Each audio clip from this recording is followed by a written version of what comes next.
Sau 30 năm phim phát sóng, dàn diễn viên Thần Điêu Đại Hiệp năm 1995 có những ngã rẽ khác nhau trong sự nghiệp lẫn cuộc sống. Năm 1995, đài truyền hình TVB quyết định làm lại bộ phim Thần Điêu Đại Hiệp. Đây là một thách thức không nhỏ với nhà đài và với giám chế Lý Thiên Thắng, người được trực tiếp giao trọng trách lo từ Anh đến C cho phim. Cái bóng quá lớn của phiên bản năm 1983 cùng sự thành công của cặp đôi Lưu Đức Hoa đến Trần Ngọc Liên đã khiến đoàn làm phim gặp nhiều thách thức khi triển khai một phiên bản mới. Điều khó khăn nhất là tìm ra hai gương mặt diễn viên thể hiện vai Dương Quá đến Tiểu Long Nữ. Diễn xuất phải đủ tốt để gánh được hai vai diễn rất khó, gương mặt phải đủ đẹp và có khí chất cổ trang để phù hợp với miêu tả của Kim Dung trong nguyên tác, và không được là một gương mặt đã quá quen thuộc để tạo cảm giác mới mẻ cho công chúng. Sau một thời gian dài cân nhắc và tìm kiếm, Lý Thiên Thắng quyết định chọn Cổ Thiên Lạc và Lý Nhược Đồng vào vai Dương Quá đến Tiểu Long Nữ trong Thần Điêu Đại Hiệp phiên bản mới. Ngay khi vừa tuyên bố, quyết định này đã gặp phải sự phản đối dữ dội từ phía công chúng, đặc biệt là những người yêu thích tiểu thuyết của nhà văn Kim Dung. Nhưng gần 30 năm sau khi phim phát hành, phiên bản này vẫn là tác phẩm nhận được đánh giá rất cao, và cặp đôi Cổ Thiên Lạc đến Lý Nhược Đồng vẫn là đôi tình nhân lý tưởng trong mắt khán giả. Cổ Thiên Lạc trong vai Dương Quá. Năm 1995, Cổ Thiên Lạc được chọn vào vai Dương Quá khi anh mới chập chững bước vào làng diễn xuất, chưa có một thành công nào thực sự đáng kể ngoài một ngoại hình điển trai theo kiểu bùng ra sữa. Khán giả lo lắng, liệu chàng họ Cổ này có đủ khả năng để vào một vai phức tạp và nhiều thăng trầm như Dương Quá, nhất là ở giai đoạn Dương Quá đã từng trải. Sự phản đối ngày một gia tăng khi giới báo chí lôi ra quá khứ từng phải vào trại cải tạo thanh thiếu niên của Cổ Thiên Lạc, áp lực đè nặng từ nhiều phía, nhưng giám chế Lý Thiên Thắng vẫn quyết để cho chàng trai trẻ thể hiện vai chính trong bộ phim của ông. Cuối cùng, Cổ Thiên Lạc đã không làm những người yêu mến anh thất vọng. Dù diễn xuất chưa hẳn xuất sắc, không được đánh giá cao như Lưu Đức Hoa, nhưng về tổng thể, Cổ Thiên Lạc diễn tròn vai, không bị lặp lại hình ảnh những người đi trước, tạo được ấn tượng của riêng mình. Với một tân binh như Cổ Thiên Lạc lúc bấy giờ, đây đã là một thành công, và thành công này đã trở thành bước ngoặt lớn trong cuộc đời. Anh bước lên hàng ngũ những ngôi sao trẻ và được tích cực lăng đến C. Sau thành công của Thần Điêu Đại Hiệp năm 1995, Cổ Thiên Lạc thay đổi hình tượng từ thư sinh trắng trẻo sang rám nắng khỏe khoắn. Anh có sự nghiệp thành công ở TVB và rời nhà đài năm 2001 để phát triển mảng điện ảnh. Hiện tại, anh vẫn là cái tên ăn khách ở mảng phim điện ảnh của Hong Kong. Dù đã gần 50, Cổ Thiên Lạc vẫn độc thân và dính phải nhiều tin đồn đồng tính, do nhiều năm mà không thấy anh quen phụ nữ, trừ Huỳnh Kỳ Danh hồi mới vô nghề. Lý Nhược Đồng trong vai Tiểu Long Nữ. Trước khi đến với vai diễn Tiểu Long Nữ, Lý Nhược Đồng là một tiếp viên hàng không và thỉnh thoảng xuất hiện trên sàn diễn thời trang. Cô cũng tham gia một vài phim điện ảnh với vai phụ không được nhiều người chú ý. Khi mà Lý Thiên Thắng đang đau đầu trong việc lựa chọn diễn viên cho vai Tiểu Long Nữ, thì cô được đưa đến giới thiệu thông qua một người bạn làm trong ngành giải trí, dáng người hiện đại, tóc ngắn ngang vai. Lý Nhược Đồng nhận được ánh nhìn không mấy tin tưởng. Dù vậy, ngay sau khi được hóa trang và khoác lên người trang phục của nhân vật, giám chế Lý Thiên Thắng đã quyết định để Lý Nhược Đồng vào vai Tiểu Long Nữ, dù lúc đó kinh nghiệm diễn xuất của cô bằng con số 0. Tiểu Long Nữ của Lý Nhược Đồng giản dị, tinh khôi, mà mang một nét đẹp thuần khiết đúng như nhân vật được miêu tả trong nguyên tác. Cô không có kỹ thuật diễn xuất, nhưng vô tình điều này lại rất hợp với Tiểu Long Nữ, nhân vật vốn chỉ sống trong cổ mộ, cách xa trần thế, nhìn đời bằng con mắt tự nhiên và đơn giản nhất có thể. Tiểu Long Nữ của Lý Nhược Đồng nhận được sự ủng hộ của khán giả sau khi phim ra mắt, và với sắc đẹp của cô, người xem có thể bỏ qua những phân đoạn Lý Nhược Đồng còn cứng trong cách thể hiện cảm xúc của nhân vật. Sau Thần Điêu Đại Hiệp năm 1995, Lý Nhược Đồng còn tham gia thêm Thiên Long Bát Bộ năm 1997 với vai Vương Ngữ Yên cùng vài phim khác. Tuy nhiên do cái bóng Tiểu Long Nữ quá lớn nên sự nghiệp của cô vẫn dậm chân tại chỗ. Cô quen với đại gia Quách Ứng Tuyền vào năm 2004 và chia tay vào 10 năm sau. Bi kịch còn đến với cô khi một năm sau đó năm 2015, cha cô qua đời và Lý Nhược Đồng từng có ý định tự tử. Hiện tại cô dù bước vào tuổi U50 nhưng cô vẫn sống độc thân. Bạch Bưu trong vai Quách Tĩnh. Đảm nhận vai Quách Tĩnh trong Thần Điêu Đại Hiệp năm 1995 là nam diễn viên kỳ cựu Bạch Bưu. Trước đó, ông từng đóng nhân vật này trong bộ phim Anh hùng xạ điêu năm 1976 và Thần Điêu Đại Hiệp năm 1976. Trong 20 năm nay, ông vẫn chăm chỉ tham gia môn nghệ thuật thứ 7 dù đã gần 70 tuổi. Nhắc đến Quách Tĩnh,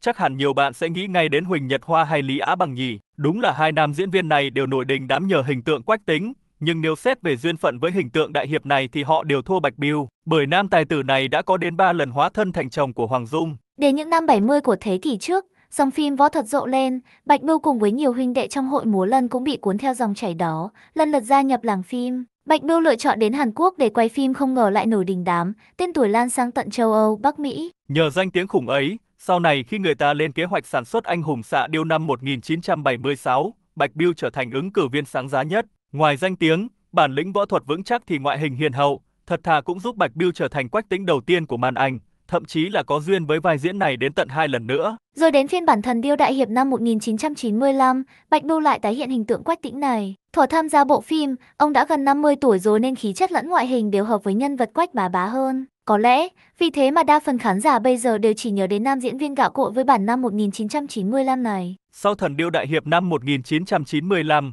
Bạch Bưu vẫn tiếp tục cống hiến cho TVB, nhưng đa phần các vai diễn của ông đều không để lại quá nhiều ấn tượng khán giả. Lại thêm tuổi tác đã cao nên dần dần, Bạch Bưu chẳng còn đóng phim nhiều như trước, vài năm mới quay một bộ cho đỡ nhớ nghề. Dù là diễn viên nổi tiếng nhưng cách sống của Bạch Bưu lại rất giản dị. Ông không chọn cưới người trong giới giải trí mà kết hôn với một giáo viên mẫu giáo. Bởi ông hiểu rõ công việc diễn viên rất bận rộn, cưới được vợ làm nghề sư phạm là sự lựa chọn tốt nhất của mình. Và nhờ bà xã đảm đang mà 3 người con của Bạch Bưu đều rất hiếu thảo và thành đạt. Họ không theo nghiệp của bố mà lựa chọn di cư đến Canada để sống như những người bình thường khác. Ngụy Thu Hoa trong vai Hoàng Dung. Ngụy Thu Hoa trải qua một vài mối tình, chưa từng kết hôn. Trên MV Weekly, diễn viên cho biết bị ám ảnh hôn nhân bởi cha mẹ trước đây hay cãi vã, cuộc sống không hạnh phúc. Thu Hoa cho rằng phụ nữ nên mạnh mẽ, độc lập về kinh tế, không nên ảo tưởng hôn nhân là tất cả của cuộc đời. Hiện, bà cảm thấy cuộc sống không thiếu thốn điều gì, tìm được sự bình an trong tâm hồn nhờ tín ngưỡng. Ngụy Thu Hoa gia nhập làng giải trí khi 20 tuổi, từng là hoa đán hàng đầu của đài Giai thị Commercial Television và đài ETV nhờ các phim Kỳ Nữ Tử, Đại Hiệp Hoắc Nguyên Giáp, Thiếu niên Hoàng Phi Hồng, Vương Chiêu Quân, Bạch Phát Ma Nữ Truyện. Thập niên năm 1990, bà tham gia nhiều phim của TVB, trong đó có Bao Thanh Thiên năm 1994, Thần Điêu Đại Hiệp năm 1995, Nghĩa Nặng Tình Thâm. Nghệ sĩ kể khi đóng Hoàng Dung trong Thần Điêu Đại Hiệp, bà áp lực vì từng có nhiều đồng nghiệp thành công với vai này. Ngụy Thu Hoa tâm niệm dù không vượt qua diễn xuất của những người đi trước, bà không cho phép bản thân làm hỏng nhân vật, khiến khán giả thất vọng. Những năm gần đây, bà cảm thấy sức khỏe, trí nhớ giảm sút nên ít đóng phim. Ngụy Thu Hoa nói, có lẽ do trước đây gồng mình làm việc, hao tâm tổn sức nên tôi xuống sức sớm. Hơn nữa tôi có tuổi, chỉ quanh quẩn diễn các vai bà mẹ, bà cô, nên tôi không hứng thú đóng phim nữa. Nghệ sĩ Hong Kong cho biết đang yêu người đàn ông làm ngoài ngành giải trí tên là Edward Fang. Hai người là bạn 4 năm trước khi thành tình nhân. Cả hai thống nhất không kết hôn dù tình cảm gắn bó, hợp nhau về tính cách. Nghệ sĩ 66 tuổi đã trải qua nhiều sóng gió. Cuối thập niên năm 1990, đầu năm 2000, bà lao đao, kiệt quệ kinh tế. Thu Hoa và bạn trai bấy giờ đầu tư ở Việt Nam, kinh doanh các lĩnh vực xe hơi, thép, đồ gỗ, khách sạn. Hai người kiếm được nhiều tiền, mang về Hong Kong, Đài Loan đầu tư bất động sản. Ngụy Thu Hoa mua quá nhiều, đến nỗi gần như mất trắng vì khủng hoảng tài chính năm 1997. Phó Minh Hiến trong vai Quách Phù. Năm 1995, Phó Minh Hiến đóng vai Quách Phù trong bộ phim võ thuật Thần Điêu Đại Hiệp của Kim Dung với sự tham gia của Cổ Thiên Lạc và Lý Nhược Đồng. Phó Minh Hiến được nhiều khán giả biết đến một nàng Quách Phù hoạt bát, dễ thương nhưng ngỗ ngược và cố chấp trong Thần Điêu Đại Hiệp, đã ra tay chặt tay của Dương Quá ở tập 20 gây ấn tượng nhất cho khán giả trong suốt bộ phim.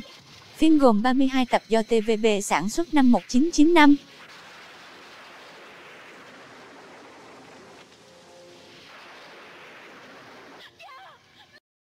Phó Minh Hiến, tên cũ là Phó Linh Chi, tên tiếng Anh là Gigi Fu, sinh tại Thượng Hải vào ngày 13 tháng 10 năm 1970, là một nữ diễn viên đến từ Hồng Kông, Trung Quốc. Với sự trưởng thành trong diễn xuất và sự công nhận của khán giả, sự xuất hiện của cô luôn có thể mang đến sự bình yên và tĩnh lặng. Từ Quách Phù hoạt bát, dễ thương nhưng ngỗ ngược và cố chấp trong Thần Điêu Đại Hiệp đến nay, màn hóa thân của Phó Minh Hiến vẫn được khán giả đánh giá là nàng Quách Phù đẹp nhất màn ảnh Hoa ngữ. Rồi đến vai đệ nhất mỹ nhân Võ Lâm Lâm Tiên Nhi trong Tiểu Lý Phi Đao, Phó Minh Hiến đã tạo nên những nhân vật sống động với lối diễn chuyên nghiệp. Sau đó, cô tiếp tục lưu dấu ấn qua các phim Hoa, Mộc Lan, Sư tử Hà Đông, Tiểu Lý Phi Đao, Thăng Bình Công Chúa, Đội Bảo Vệ Nhân Chứng. Năm 1999, đang đứng trên đỉnh cao danh vọng, Phó Minh Hiến bất ngờ tuyên bố giải nghệ để kết hôn với đại gia Diệp Kiếm Ba, chủ tịch của công ty niêm yết Hydro Group ở Hồng Kông, kết hôn hơn 1 năm sau khi hẹn hò và hủy hợp đồng với TVB.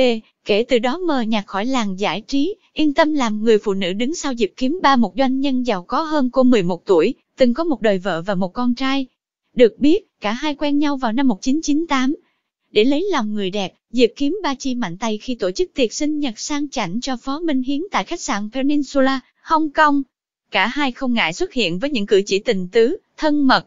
Một số nguồn tin cho hay, Diệp Kiếm Ba tiếp cận Phó Minh Hiến không chỉ vì cô là một nữ minh tinh xinh đẹp mà còn do gia đình Phó Minh Hiến danh giá, quyền thế, có lợi cho công việc của ông phát triển ở Hong Kong.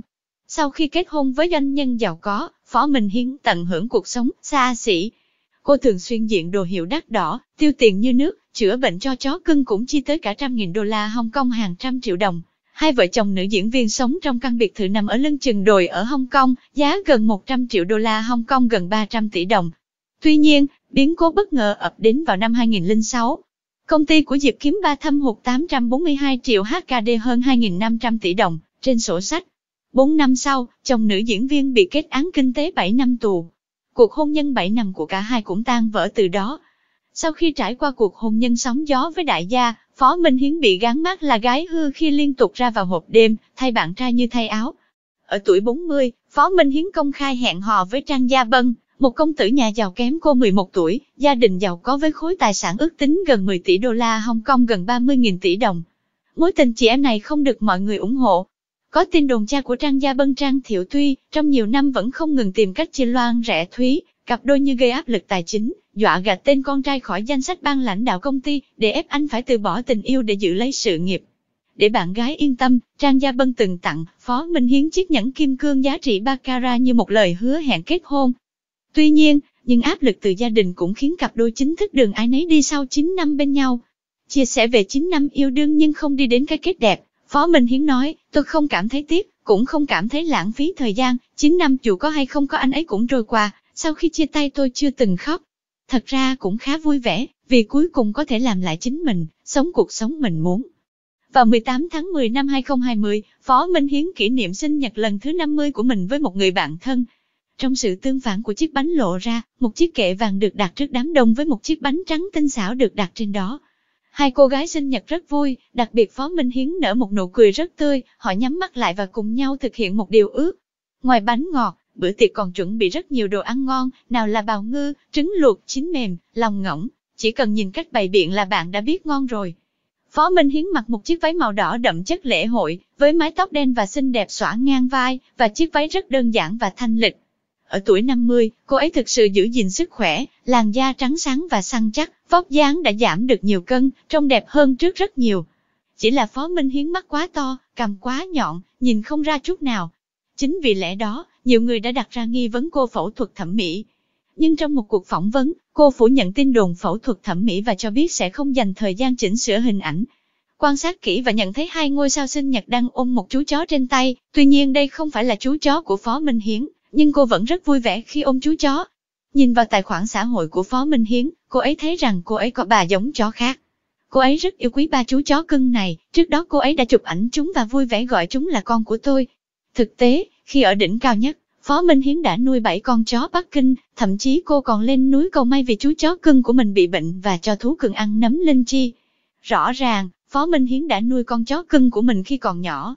Không có gì lạ khi Phó Minh Hiến yêu chó đến vậy, ngoài bố mẹ già ra thì những người thân thiết nhất với cô là 3 chú chó cưng. Cuối cùng, dù thế nào đi nữa, hãy chúc Phó Minh Hiến sớm tìm được hạnh phúc cho riêng mình.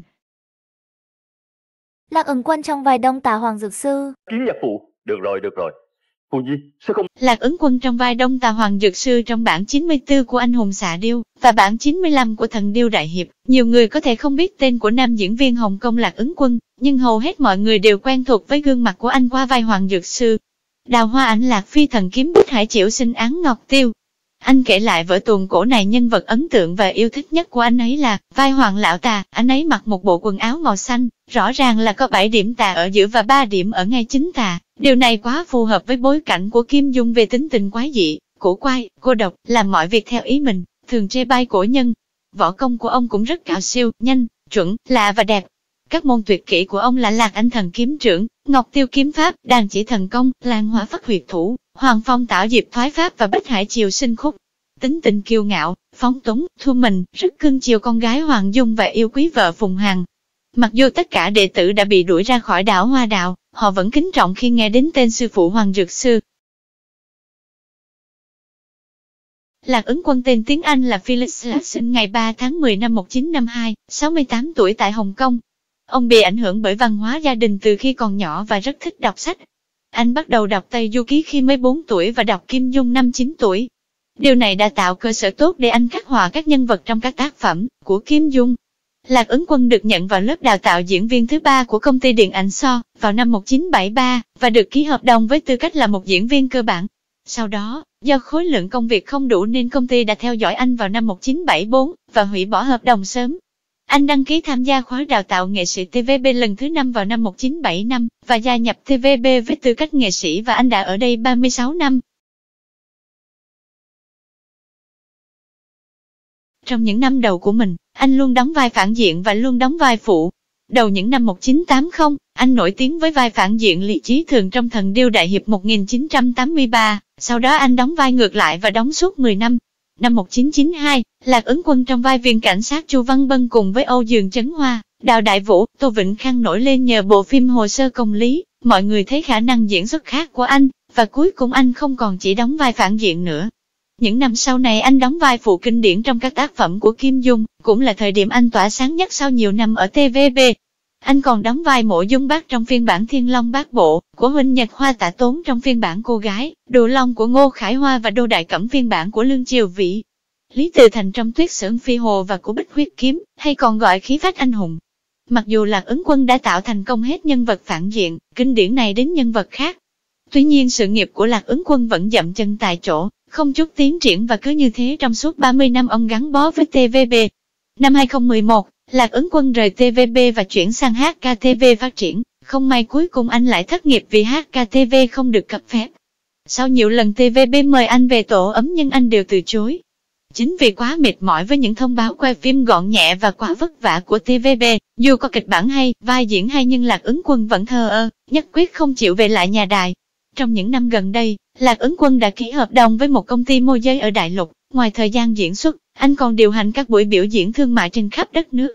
Dù đã ngoài 60 tuổi nhưng anh vẫn tràn đầy năng lượng và sức sống.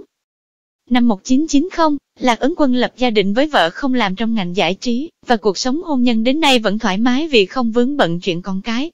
Tuy cả hai không có con nhưng sống rất hạnh phúc, giờ đây vợ anh đã trở nên giống anh và bắt đầu tận hưởng sự tự do, hạnh phúc của gia đình. Lạc Ứng Quân cũng là người rất kín tiếng, ít khi xuất hiện trước công chúng và rất bảo vệ vợ, chưa bao giờ tiết lộ tin tức gì về vợ. Họ đã kết hôn hơn 30 năm và mối quan hệ của họ vẫn ngọt ngào như thuở mới yêu. Lạc Ứng Quân bày tỏ sự biết ơn đến vợ, nói rằng công việc của anh bị ảnh hưởng, anh cảm thấy lưỡng lự nhưng vợ anh đã luôn ủng hộ anh. Lạc Ứng Quân rất bảo vệ vợ, từ đầu đến cuối không hề tiết lộ bất cứ tin tức gì về vợ, mối quan hệ giữa hai người vẫn ngọt ngào như ngày nào sau 30 năm chung sống. Trên thực tế, ngoại trừ vợ, các thành viên khác trong gia đình Lạc Ứng Quân đều không ủng hộ sự nghiệp của anh. Người ta hiểu rằng cha của Lạc Ứng Quân là hiệu trưởng nhà trường, chị cả của ông là người sáng lập tờ báo, và em trai ông là một luật sư nổi tiếng. Theo cách nói của ông, các thành viên khác trong gia đình là những người thành công. Khi anh còn nhỏ, khi cha anh biết rằng Lạc Ứng Quân dự định đăng ký làm diễn viên, ông cũng đã nói điều gì đó khó chịu với anh. Lạc Ứng Quân thường xuyên đi công tác ở Đại Lục nhưng vợ anh không bao giờ quản chồng. Lạc Ứng Quân cũng rất biết ơn vợ vì sự ủng hộ thầm lặng của vợ khi cô không đi làm, vì chúng tôi đều lớn tuổi nên mọi người sẽ hiểu và dễ chiều nhau. Khi mọi người có bất đồng quan điểm, tôi sẽ nói về những gì vợ tôi làm với tôi hồi đó, để tôi sợ hãi vì cô ấy đã ủng hộ tôi. Lạc Ứng Quân một người đàn ông tốt, 30 năm yêu vợ và thuộc hàng nam nghệ sĩ không có gì căng đan trong làng giải trí. Lạc Ứng Quân, người có thể được thể hiện qua bất kỳ vai diễn nào trong vở kịch, là một người không chủ động trong cuộc sống, gặp bạn bè cũng là người im lặng, chỉ nghe một phía, vì vậy về cơ bản sẽ không có người phụ nữ nào tiếp cận anh ấy. Ít có những cuộc gặp gỡ ngoại tình như vậy. Điều bất ngờ là vào tháng 1 năm ngoái, Lạc Ứng Quân phát hiện có vấn đề về sỏi thận trong một lần khám tim, và vì vấn đề phân bố sỏi ở thận nên phải thực hiện 2 ca phẫu thuật phức tạp, kéo dài hơn 40 ngày. Bác sĩ nói phải mổ sỏi thận to, còn do phân bố nên phải mổ làm 2 phần. Anh cho biết thêm, việc ca mổ phức tạp hơn nên mất hơn 40 ngày. Vào viện ngày đầu tiên sau ca mổ phải nghỉ vài ngày. Ống thông và thanh quản không thể lấy đi. Lần thứ 2 sẽ thực hiện sau 7 ngày. Và do phải tháo stent cho thận để lại trong ca mổ, nên một anh ấy lại được đưa vào bệnh viện để phẫu thuật 1 tháng sau đó. 2 cuộc phẫu thuật khiến anh suy kiệt sức lực, tóc bạc, mặt nhăn, môi trắng bệch. Tuy nhiên, sau ca phẫu thuật, cơ hội tìm việc làm trước đây của anh bỗng chốc biến mất không dấu vết. Anh nói, trong khoảng thời gian này, nếu có tiếp nhận công việc, tôi cũng bận tâm giải thích với người khác. Tôi không biết phải làm gì, nhưng trong khoảng thời gian này, tôi im lặng rất nhiều, nhưng điều đó không thành vấn đề. Từ khi tôi hoàn thành 1 ca phẫu thuật, tôi dành thời gian này để nghỉ ngơi và chăm sóc cơ thể. Lạc Ứng Quân từng đề cập trong một cuộc phỏng vấn rằng khi còn trẻ, anh ấy thích uống rượu và uống rượu mỗi đêm, điều này gây ra những tổn thương về thể chất trong những năm cuối đời. Sau khi khỏi bệnh, tôi bắt đầu vận động cơ thể để duy trì sinh hoạt bình thường, nhưng không ngờ sau khi khám, mạch máu và các vùng khác đều khỏe mạnh, nhưng thận cần điều trị. Bởi vì cần thời gian để thực hiện thao tác, một số công việc mà Lạc Ứng Quân nói đến trong thời gian đó cũng bị thất thoát, thậm chí còn có vấn đề khi tiếp quản công việc. Anh cũng thở dài xúc động người ta đi chạm mát. Tuy nhiên, dù sự nghiệp bị ảnh hưởng bởi bệnh tật nhưng cuộc sống của Lo En Run vẫn không có nhiều thay đổi.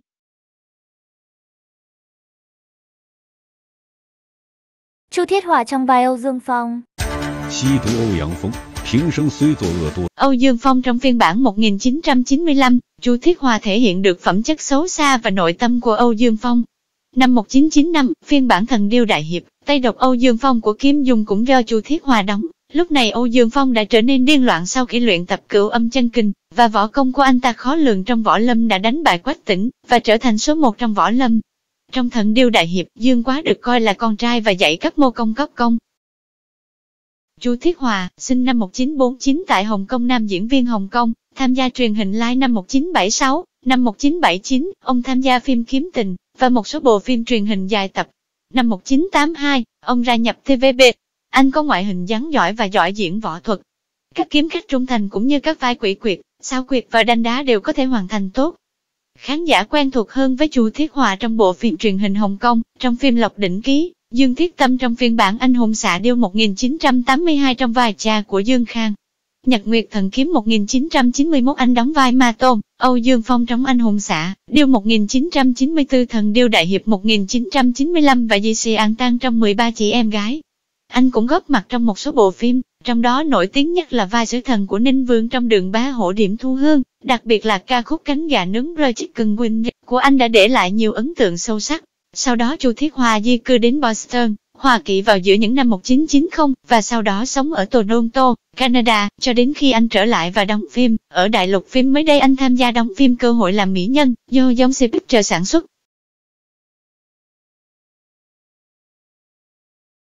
Lê Hán Trì trong vai Nhất Đan Đại Sư. Bạch Quy Viên Thầm, có đôi điều thất lễ. Lê Hán Trì tham gia phim Anh hùng xạ điêu, vai Đoàn Chí Hưng Nhất Đăng Đại Sư, 1994 Trương Chí Lâm, Chu Ân phim Thần Điêu Hiệp Lữ, vai Nhất Đăng Đại Sư 1995 Cổ Thiên Lạc, Lý Nhật Đồng. Đoàn Chí Hưng là một nhân vật thuộc võ lâm Ngũ Bá, hiệu là Nam Đế, sau này xuất ra lấy hiệu là Nhất Đăng. Lê Hán Trì diễn xuất vai Đoàn Chí Hưng vừa cao to lại vừa anh tuấn, diễn xuất cũng rất có khí chất.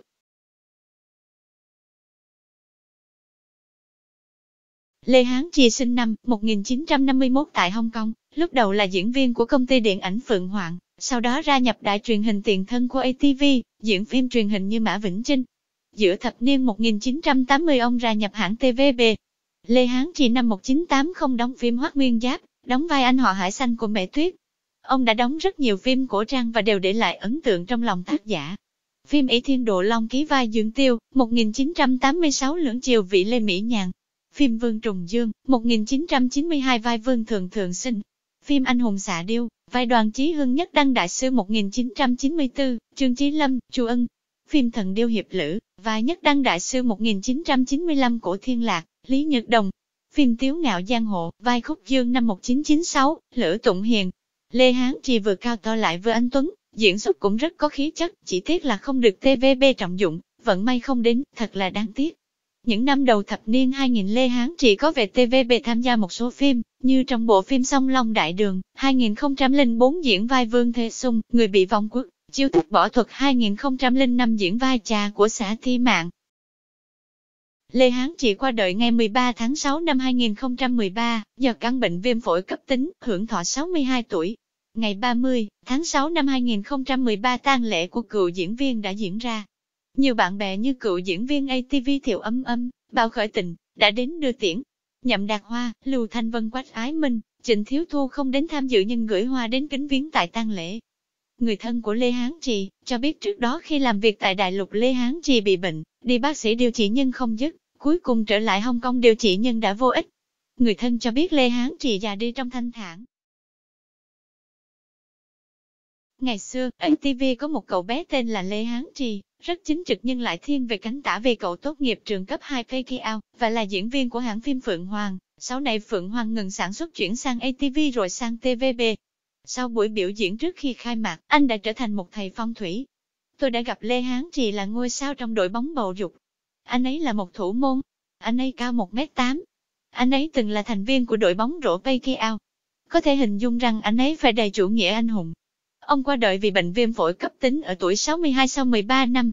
Tôi đã phỏng vấn ông ấy trước khi ông ấy còn sống. Ông ấy nói với tôi rằng khi ông còn nhỏ, gia đình ông sống ở các tầng lớp trung lưu, vì bố tôi là đầu bếp hạng lớn của HSBC và làm bếp tại ngân hàng lớn nên họ sống trong ký túc xá, vì bố tôi thường mang theo một ít đồ ăn của du khách từng mang về nhà cho gia đình anh ấy thưởng thức, vì vậy anh ấy là một đứa trẻ lớn lên ăn đồ ăn phương Tây. Tôi hỏi anh ta, nếu đúng như vậy, tại sao anh ta lại học về Kiao thay vì La Salle hoặc Stockholm? Với sự giúp đỡ của các quan chức lớn, không khó để vào được những ngôi trường quý tộc này. Anh ấy nói rằng chỉ vì lòng yêu nước và chủ nghĩa cực tả của cha mình, anh ấy sẽ học ở Kiao, và vì điều này, anh ấy có thể tham gia Phượng Hoàng Films. Khi Lê Hán Trì còn là một diễn viên, anh ấy đã học với một thầy phong thủy, và anh ấy đã trở thành một thầy phong thủy chuyên nghiệp sau nhiều năm thực hành. Vì là ngôi sao điện ảnh nên nhiều người thích tìm anh để xem phong thủy và cuộc đời. Gia đình anh ấy di cư đến Canada và sau đó trở lại sống ở Hồng Kông. Một lần tôi dự tiệc trà với anh ấy và nói chuyện về phong thủy và số học, anh ấy nói về Trương Quốc Vinh. Anh ấy nói rằng anh ấy đã nghe về việc Trương Quốc Vinh đầu hàng ở Thái Lan. Một võ sư Thái Lan nói rằng, Trương Quốc Vinh đã đến thăm một người bạn tốt ở Bi Bang, nhưng không may anh không gặp được người đó, điều này khiến anh ấy rất thất vọng, anh ấy đã gặp tai nạn ngay sau khi trở về Hồng Kông. Tôi không hoàn toàn tin vào những điều này, nhưng phong thủy và thuật số đã có lịch sử hàng nghìn năm, và chúng luôn có ý nghĩa. Nam Giang có nhiều truyền thuyết té đầu, nên nhiều nghệ sĩ rất cẩn thận khi lên sân khấu ăn đồ ăn, ví dụ như anh thứ 4 Sebastian không bao giờ ăn đồ ăn do fan cô ta gửi. Sau đó, tôi nhớ tới nhiều năm trước, tôi đến bệnh viện phỏng vấn tổng giám đốc TVB Thiệu Dật Phô ở bệnh viện, nghe nói lại xuống tay, đương nhiên tôi sẽ không tin. Nhưng lần nào nhìn trong phòng, cũng thấy tượng Phật bằng ngọc bích với quả mướp cắt cành bên cạnh, tôi không hiểu ý nghĩa, sau này mới biết gia đình muốn Thiệu Dật Phu đừng dây dưa, và được xuất viện sớm. Lê Hán Trì cao 6 mét, và từng là thành viên của đội bóng rổ khi còn học tại trường cấp 2 Kiao. Nghe nói lần nào xuất hiện, anh cũng thu hút những sinh viên không phải nữ sinh đến cổ vũ. Trong thời gian làm việc tại ATV, anh cũng là nam nghệ sĩ có các xe cao nhất Đài Loan, nên rất khó để tìm được một nữ nghệ sĩ phù hợp với anh.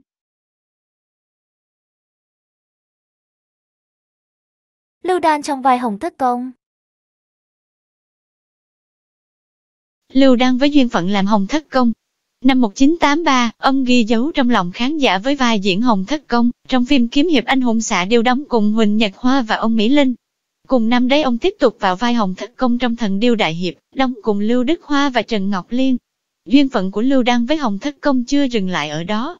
Năm 1994 ông lại một lần nữa vào vai này trong bộ phim Anh hùng xạ điêu. Đặc biệt, vai diễn được khán giả nhận xét là chuẩn, Hồng Thất Công nhất chính là phiên bản Thần Điêu Đại Hiệp năm 1995, khi Lưu Đan lần thứ 4 thủ vai này. Trở thành kỷ lục của nền điện ảnh Trung Quốc, khi liên tiếp hóa thân cùng một nhân vật và đều thành công. Lưu Đan tên thật là Lưu Khánh Cơ, sinh 13 tháng 1 năm 1944 tại thành phố Uy Hải tỉnh Sơn Đông. Ông bắt đầu tham gia diễn xuất từ năm 1970. Sau 40 năm cống hiến hết mình cho sự nghiệp diễn xuất, trở thành diễn viên gạo cội của làng giải trí Hoa ngữ. Là cây đa cây đề trên màn ảnh nhỏ Hồng Kông, Lưu Đan có mặt trong hầu hết những tác phẩm nổi tiếng của hãng phim TVB. Trong tất cả những vai ông đã diễn, khán giả đặc biệt ấn tượng phải kể đến vai diễn tên trùm giang hồ Phùng Kính Nghiêu, ông trùm hắc ám của đất Thượng Hải trong bộ phim kinh điển Bến Thượng Hải năm 1980. Đặc biệt gần đây ông thường tham gia các sitcom truyền hình dài tập của TVB, phim nào có Lưu Đan là phim đó thường hơn 100 tập như Gia đình vui vẻ hiện đại, Mái ấm gia đình phần 1, 2, 3, và mới đây là Mái ấm gia đình phần 4 đang chiếu và còn sản xuất tiếp. Năm 1972, trong một lần ông có cơ hội đóng phim cùng nữ diễn viên xinh đẹp đầy tài năng Lý Phước Doanh. Cả hai chia sẻ đều yêu nhau từ cái nhìn đầu tiên, và công khai hẹn hò ngay sau đó. 2 năm sau, Lưu Đan và nàng dâu Diệu Hiện Lý Phước Doanh tổ chức lễ kết hôn trong sự chúc phúc của người thân và bạn bè đồng nghiệp. Con trai ông là Lưu Khải Uy, hiện đang là nam diễn viên hàng A đình đám của giới điện ảnh Hoa ngữ, kết hôn với nữ diễn viên Dương Mịch. Cuộc hôn nhân của Dương Mịch và Lưu Khải Uy sau 5 năm đã kết thúc bằng một tuyên bố ly hôn khiến dân tình vô cùng tiếc nuối. Lê Diệu Tường trong vai Lão Hoang Đồng Châu Bá Thông.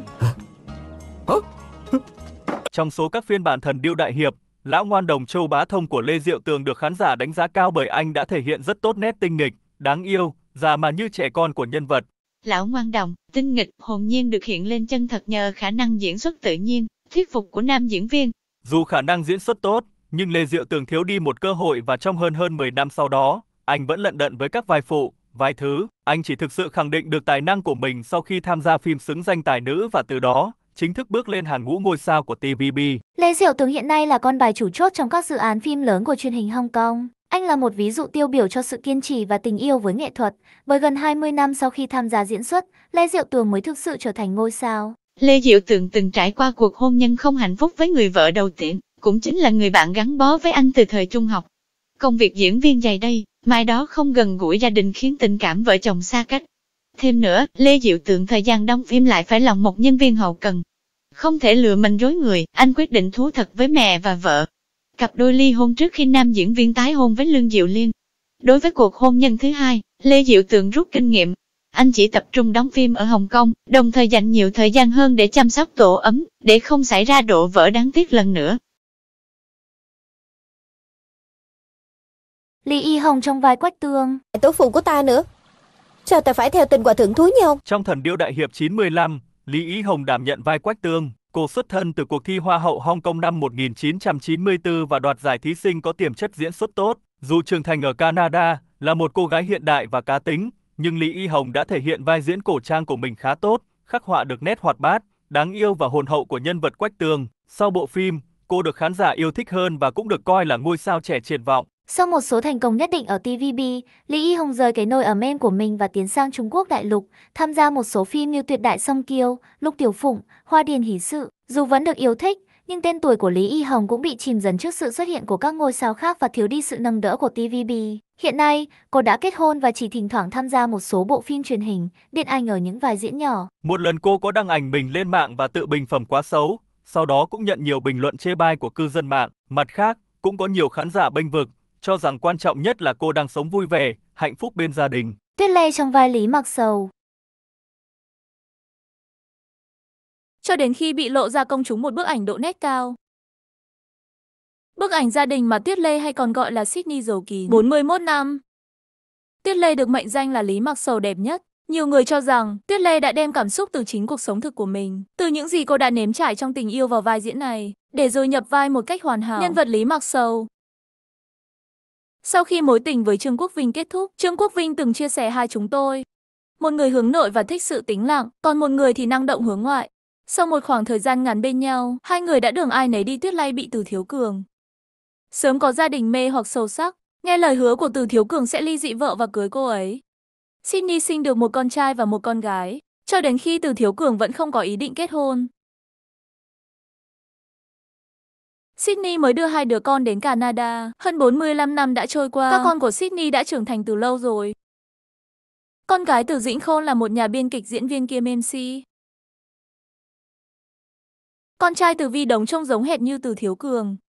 Cũng vào ngành giải trí phát triển, nhưng lại được Sydney giáo dục rất tốt, từng nói cha là tấm gương xấu. Xem ra hắn và Từ Thiếu Cường hoàn toàn khác nhau. Hỏi thế gian, tình là vật gì? Tình khiến sanh tử song hứa. Trời Nam đất Bắc, sông Phi nhạn. Trần Khải Thái trong vai Doãn Chí Bình. Rất hiếm khi chia sẻ về đời tư. Tài tử phim Khử Tà Diệt Ma kết hôn với một giáo viên dạy piano tên Trần Ý Hằng vào năm 1998. Họ chung sống hạnh phúc hơn 2 thập niên qua dù không có con cái. Bà xã là người đồng hành cùng nam diễn viên qua bao thăng trầm trong sự nghiệp, đồng thời tích cực ủng hộ bạn đời theo đuổi đam mê nghệ thuật. Xuất hiện cùng Trần Khải Thái trong một chương trình hồi năm 2020, Giang Mỹ Nghi tiết lộ đàn anh là người cực kỳ yêu chiều vợ. Nữ nghệ sĩ kể có lần khi họ cùng đi quay một chương trình ẩm thực, tài tử họ Trần luôn gọi điện để bà xã biết mình đang ở đâu và không quên gợi ý lần sau sẽ dắt cô đến đó dùng bữa. Mỗi khi nhìn thấy món đồ nào ưng ý, nam diễn viên liền nghĩ ngay đến việc mua về tặng Trần Ý Hằng, tạo bất ngờ cho bạn đời. Không chỉ có vậy, vì bà xã thích thử nhiều món ngon mà nam diễn viên không ngừng mày mò các công thức mới, trau dồi kỹ năng nấu nướng để chiều lòng cô. Suốt 24 năm chung sống, họ lặng lẽ yêu thương, chăm sóc đối phương từ những cử chỉ nhỏ nhất. Trần Khải Thái thừa nhận bản thân là người đàn ông gắn bó với gia đình.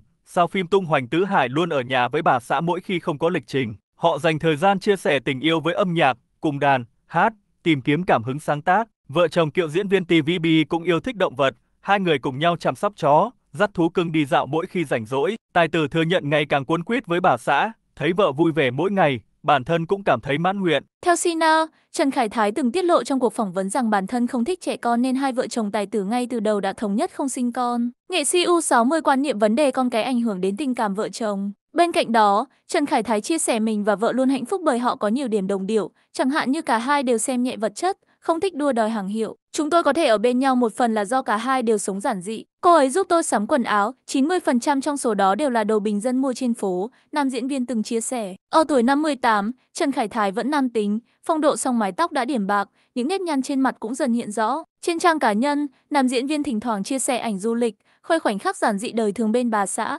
bạn bè hay thú cưng. Những năm gần đây, cát xê của Doãn Chí Bình nổi tiếng một thời giảm sút đáng kể do không còn được săn đón như xưa. Thế nhưng, khoản thu nhập từ những năm tháng làm việc chăm chỉ giúp ông có thể tận hưởng cuộc sống bình yên ở hiện tại.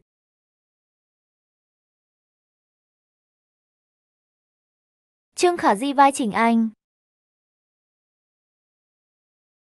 Trong dàn diễn viên nữ của Thần Điêu Đại Hiệp, Trương Khả Di có đất diễn khá khiêm tốn. Cô thủ vai Trình Anh và gây ấn tượng với ngoại hình xinh đẹp, diễn xuất tự nhiên. Lúc đó, dù được đánh giá cao nhưng không ai nghĩ Trương Khả Di lại là người sự nghiệp thành công hơn cả so với các nữ diễn viên tham gia trong phim, thậm chí còn nổi trội hơn cả Lý Nhược Đồng. Sau Thần Điêu Đại Hiệp, Trương Khả Di được TVB tích cực lăng xê và cô nhanh chóng thể hiện mình là người có lối diễn xuất đa dạng. Từ cổ trang đến đương đại, từ hài đến bi, cô đều có thể diễn xuất tốt. Trong khoảng thời gian từ 1997 đến 2003, Trương Khả Di là một trong những ngôi sao nữ chủ lực của đài TVB nói riêng và của truyền hình Hong Kong nói chung. Năm 2003, cô giành giải nữ diễn viên chính xuất sắc nhất của TVB. Tuy nhiên, khi sự nghiệp lên đến đỉnh cao với vai Kim Xuyến trong Thâm Cung Đội Chiến, Trương Khả Di mắc bệnh nghiêm trọng ảnh hưởng đến sức khỏe. Sau khoảng 6 năm dưỡng bệnh, Trương Khả Di mới trở lại với công việc. Cô tham gia đóng phim cho TVB từ năm 2010-2012 trước khi trở thành nghệ sĩ dưới cờ của Hot TV đến đài truyền hình chưa được cấp phép và đang gây nhiều tranh cãi tại xứ Cảng Thơm. Giang Nghị trong vai Kha Trấn Ác. Chấp lỗi cháu. Qua Nhi thật không ngờ. Giang Nghị diễn vai Kha Trấn Ác, ngoại hiệu là Phi Thiên Biển Bức trong nhóm Giang Nam Thất Quái. Vai diễn kinh điển của Giang Nghị, vai Kha Trấn Ác trong Anh hùng xạ điêu 1994 khiến khán giả nhớ mãi. Cùng giám chế Lý Thiềm Thắng hợp tác chung với Giang Nghị, là anh hùng xạ điêu và ca ngợi nam diễn viên gạo cội Giang Nghị, là người luôn giữ vững nguyên tắc của mình. Ngay khi nhìn thấy những diễn viên trẻ không nghiêm túc trong công việc ông sẽ la mắng ngay. Anh ấy là người rất chuyên nghiệp. Giang Nghị sinh năm 1932, tên thật là Đặng Triệu Di. Sinh ra ở Trung Sơn, Quảng Châu. Trước khi tham gia vào giới giải trí, Giang Nghị từng tham gia một công ty đầu tư cổ phiếu ở Mỹ trong thập niên 60. Vì là người trẻ tuổi nhất nên đồng nghiệp hay gọi ông là Billy Jai. Năm 1974 ông gia nhập TVB và tham gia gần 100 bộ phim truyền hình bao gồm A Quy Chính Chuyện với Thạch Tu, Kinh Hoa Xuân Mộng với Uông Minh Thuyên. Vai diễn kinh điển nhất của ông là Kha Trấn Ác trong Anh hùng xạ điệu 1994 và vai Trần Vạn Hiền trong Đại Thời Đại. Đặc biệt là câu thoại kinh điển trong phim Đại Thời Đại mà nhiều thế hệ người hâm mộ phim TVB biết đến. Sao mọi người đều đã chết mà tao không thấy mày chết? Giang Nghị luôn sống cô đơn và hiếm khi có tin đồn nào về đến ông. Ông đã từng chia sẻ mình lớn lên trong một gia đình giàu có và được gia đình sắp xếp chuyện hôn nhân, nhưng phải hủy bỏ vì chiến tranh. Sau đó ông trốn đến Hong Kong và trở thành người tị nạn, nhưng mẹ ông luôn nghĩ con mình đi buôn bán. Ngày 13 tháng 3 năm 2013, ngôi sao của rất nhiều bộ phim cổ trang nổi tiếng, nam diễn viên gạo cội TVB Giang Nghị đã qua đời tại bệnh viện Đắc Thon Di ở tuổi 81 vì căn bệnh ung thư phổi. Rất nhiều người bày tỏ sự hối tiếc của mình khi nhận được tin Giang Nghị qua đời. Bạn diễn của Giang Nghị là Ngô Ngạn Tổ trong phim Thiết Thính Phong Vân 2, bộ phim cuối cùng ông tham gia, đã bày tỏ cảm xúc của mình thông qua người quản lý, làm việc với bác Giang Nghị rất thoải mái. Tôi đã học được rất nhiều từ bác ấy và hy vọng bác được yên nghỉ. Đạo diễn Mạch Triệu Huy cũng đã lên kế hoạch cho Thiết Thính Phong Vân 3, cũng như đã dành sẵn một vai phù hợp cho Giang Nghị. Khi nghe được tin Giang Nghị qua đời, Mạch Triệu Huy đã rất hối tiếc và thừa nhận mình sẽ nhớ mãi tiếng cười của ông. Bên cạnh đó, những diễn viên gạo cội từng hợp tác chung với Giang Nghị như Mẹ Tuyết, Trịnh Thiếu Thu, Uông Minh Thuyên, Quang Cúc Anh cũng đều bày tỏ sự ngạc nhiên và nuối tiếc khi biết tin người đồng nghiệp lâu năm của mình đã qua đời. Lưu Gia Huy trong vai Kim Luân Pháp Vương. Ngươi có nghĩ sẽ nhận lão nạp làm sư phụ không? Lưu Gia Huy vào viện dưỡng lão từ năm 2011, suốt 11 năm qua, tài tử trải qua nhiều lần bạo bệnh, nhờ sự chăm sóc của các tình nguyện viên và đồng nghiệp, khán giả quyên góp hỗ trợ chi phí trị bệnh, ông may mắn vượt qua. Trên mạng xã hội, hình ảnh mới nhất của ông được chia sẻ nhận sự chú ý. Tài tử gạo cội tóc bạc, cơ thể gầy gò. So với giai đoạn trước, sức khỏe ông khá hơn, sắc mặt hồng hào. Ở tuổi 68, ngôi sao võ thuật một thời gắn liền với chiếc xe lăn. Bệnh tật khiến ông sụt từ 72 kg xuống chỉ còn 49 kg, không thể phát âm rõ ràng. Dù vậy, tài tử tỏ ra lạc quan và hài lòng với cuộc sống hiện tại. Lưu Gia Huy gặp phải nỗi buồn từ gia đình nhưng may mắn khi được những người dưng yêu thương. Diễn viên Phan Diệc Mẫn đến người đại diện của nam diễn viên cho biết. Lưu Gia Huy sinh năm 1955, là ngôi sao võ thuật nổi tiếng Hong Kong những năm 1970 đến 1980. Ông nổi danh với các phim Tây Du Ký bản TVB, Thiếu Lâm Tam Thập Lục Phỏng, Toàn Cầu Nhiệt Luyến, Thần Điêu Đại Hiệp năm 1995. Nhiều năm làm nghề, Lưu Gia Huy nổi tiếng bởi tinh thần làm việc cầu toàn, hết mình. Có thời điểm ông đóng cùng lúc 4 phim. Tuy nhiên, năm 2011 ông bị liệt nửa người sau cơn tai biến bất ngờ, không thể đi lại. Nam diễn viên vì thế cũng chính thức nói lời giã từ màn ảnh. Mắc bạo bệnh, ông gặp phải bi kịch khi vợ con đều hắt hủi. Trong khi bạn đời đòi ly hôn, phân chia tài sản, con trai của ông lại bàn với người khác để tìm cách lấy tiền của cha.